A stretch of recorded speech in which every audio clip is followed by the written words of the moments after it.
Could you go over here? Not a side. Yeah. That's straight ahead. No, he'll be here. Who's your main camera?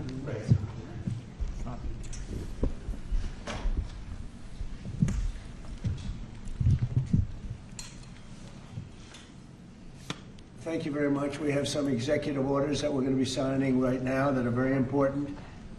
They're really redos from some horrible mistakes made by Biden and his group, and we're changing them back so that we can lead a normal life, a good life, and they're actually very important. And from the standpoint of lifestyle, they're very important. So I'd ask Will to maybe explain them, and we'll ask some of our congressmen and senators to say a few words, please. Yes, Mr. President. As you said, we have 4 bills for your attention today. These are bills that have been passed by Congress.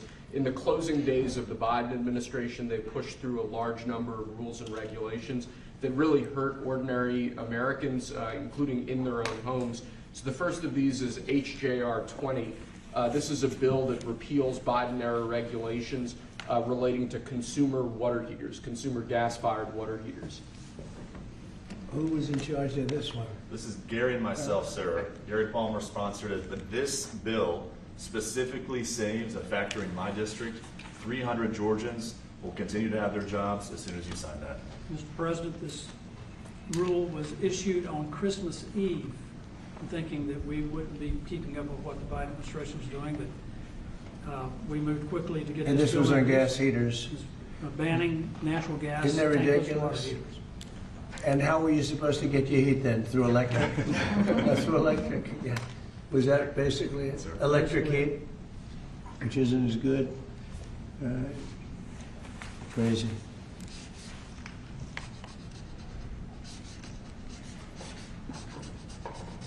Here, Gary, hold that up. Brian, hold that up. You guys were great.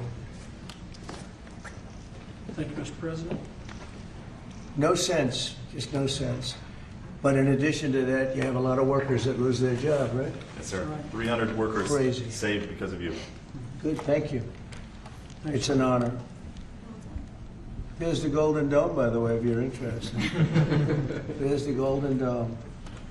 That'll save all your lives someday, maybe. Okay, good. Thanks, Brian. You hold it up. Next, Mr. President, we have House Joint Resolution 24.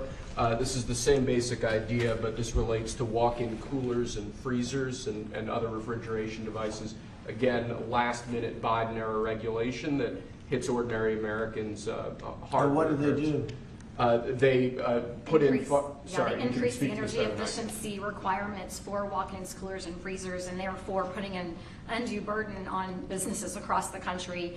Everything from restaurants to pharmacies, hospitals were all To a going point to where be it didn't work. impacted. In other words, they made the restrictions so strong that it didn't work. And it was going to cost them so much money to actually meet the energy efficiency standards, which didn't really save much money. So this is going to actually help our small businesses across the country, Mr. President. Good.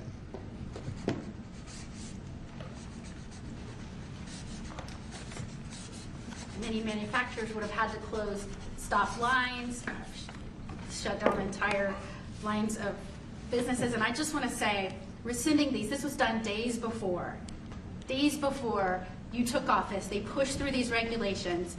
They didn't think about the cost to businesses. They didn't put American interests first. They didn't put American businesses first. I am so grateful we finally have a president who's not only walking back these insane, burdensome regulations that are ultimately going to cost us Americans and American businesses, but that you are thinking about the next generation.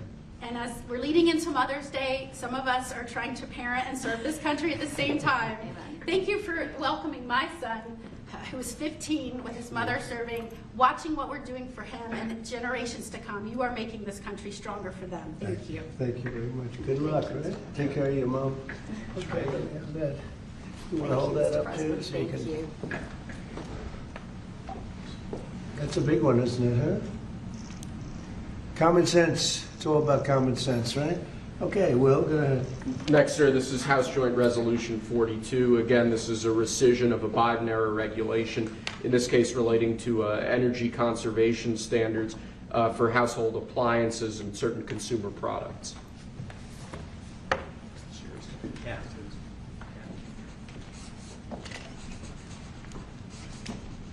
That's a good one. I know who's over there. I know who did this. Explain that, please. Sure. Look, this is helping fight inflation because the cost of the burden on appliance manufacturers is going to drive up the cost of them producing household products, which means that when you go buy a washer, dryer, any appliance, it was going to drive up the cost for consumers. It reduces consumer choice. But in the bottom line, we've been trying to fight inflation. This fights inflation. This takes the cost out of producing these products that Americans need every day. And when you add all this up, it's one regulation here, one regulation there. They always say it's de minimis, but when you add it all up, it costs a lot to American consumers, and this is fighting back. And it's not as good. And it's not as good. Not nearly as good, not nearly as efficient, and more costly. Other than that, it's wonderful. Thank you. Great Mr. job. President. Thank you very much. Great. Fantastic. Okay. And lastly, sir, we have House Joint Resolution 75. Again, this is a rescission of a Biden-era regulation, in this case relating to energy standards for commercial refrigerators, freezers, and refrigerator freezers. Do you have the sink one in here? The sinks and shower heads? We have an executive order on that coming for you later, sir. Yes, That's sir. coming when? Later this afternoon. Okay, good. You gonna be around later this afternoon? Good. Sinks and shower heads, where you buy a home and you have a new shower head and you don't get any water, the water doesn't come out of the sink, the water comes out of nowhere. What a shame, what a ridiculous waste. Okay, let me do this. Come here, who's responsible for this, This Will? is mine, Mr. President. Oh, good man here. Sir, Okay. thank You you. want to discuss that? Yes, sir. This was a government regulation that we have now repealed, thank you very much, Mr. President, that now saves the American taxpayer. I was getting ready to say the Texas taxpayer, them too, but the American taxpayer, because who would have ultimately paid the price on a government mandate and a government regulation? The people of America. So you just say the American taxpayer money, so thank you very much. That's fantastic. Thank you. It's a great job. Okay, any questions? Mr. President, Mr. President, Caroline said today that the 10% baseline tariff on all countries is here to stay, Yeah. even after the deals are done. Does that mean that countries offering zero tariffs won't get reciprocity? You are going to always have a baseline. I mean, there could be an exception at some point. We'll see. You know, somebody does something exceptional for us. That's always possible. But basically, you have a baseline of a minimum of 10%. And some of them will be much higher, 40%, 50%, 60%, as they've been doing to us over the years. We had a wonderful deal yesterday. We have 4 or 5 other deals coming immediately. We have many deals coming down the line, and ultimately we're just signing the rest of them in. But we always have a baseline of 10%. And then specifically on the possibility of an increase in taxes on wealthier Americans, what do you say to conservative Republicans who argue that this is an increase on small business owners? Well, what we're doing is we're actually, if we ever did that, it would only be, and from what I hear, people would love to do it, rich people. I would love to do it, frankly, but what we'll do is that, you know, they'll go around saying, oh, this is so terrible. Would you do it? Is you're giving up something up top in order to make people in the middle income and the lower income brackets save more. So it's really a redistribution.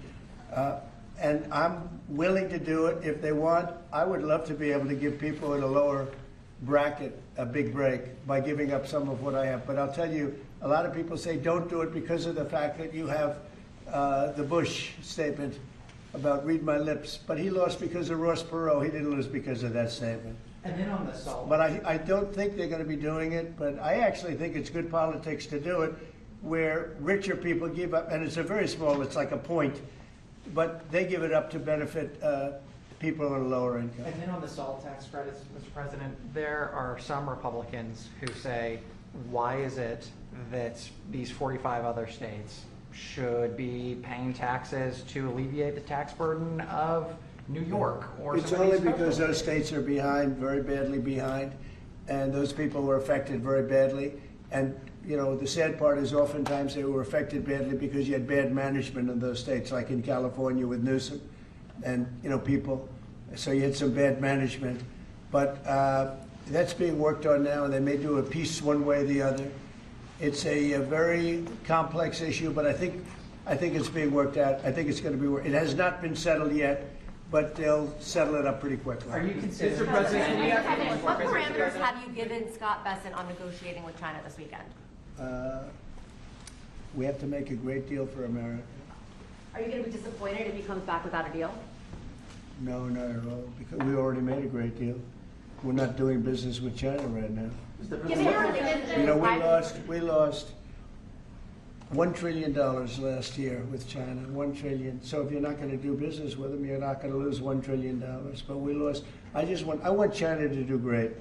You know, I'm very friendly with President Xi. I have great respect for him and for China, but we can't continue to allow them to do what they did. When I was president, they paid hundreds of billions of dollars in tariffs and taxes. And then Biden screwed it all up. What he did to this country, between the border and between all of the other problems, the wars, everything, what he did to this country should never be forgotten.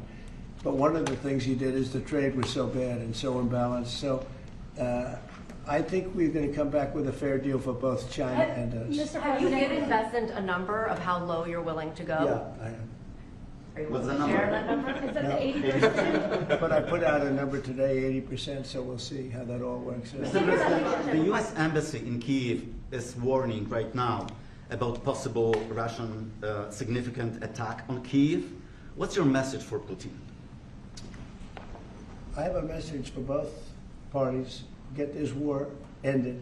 We're losing 5,000 soldiers a week, Russian and Ukrainian soldiers, and other people also, by the way. And I say, get this stupid war finished. That's my message for both of them. Thank you very much. We'll see you later. We'll see you later. Thank you, Russ. We're heading out. Thank you. Thanks, guys. Thank you. Right up through there. Thank He you. just came in to say hello. What did you discuss? Almost nothing. He came in to say hello. It was very nice, and I think he came in to thank me, frankly. I mean, I would say the primary reason, but he was very nice. He's a nice man, but I think he actually came in to thank me. Is he complying with ICE like you'd like to see? You'd have to ask Tom Homan. Mr. President, do you have a reaction to Bill Gates' comments yesterday that the cuts in USAID will lead to millions of deaths of children around the I don't world? know anything about his comments. Thank you. Thanks, guys. Thank you. Thank you. Let's head out. Thank you all. Thanks, guys. Thank you. Let's start moving. Thank you. Thank you.